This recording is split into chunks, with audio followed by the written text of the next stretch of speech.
ভারতের কেরালার ত্রিশূরে উদযাপিত হল পুরম উৎসব।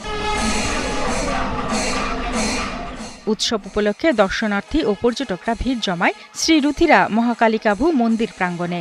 উৎসবে হাজার হাজার ভক্ত এবং কৌতূহলী পর্যটক রাজকীয় হাতির শোভাযাত্রায় অংশ নেয়। শোভাযাত্রার সাথে ঐতিহ্যবাহী বাদ্যযন্ত্রের ছন্দময় সুরে মন্দির প্রাঙ্গণ প্রকম্পিত হয়ে ওঠে। এদিকে গ্রামবাসীরা এই অনুষ্ঠানের মাধ্যমে তাদের সংস্কৃতিকে তুলে ধরে, যা দর্শনার্থী এবং ভক্তদের মুগ্ধ করে।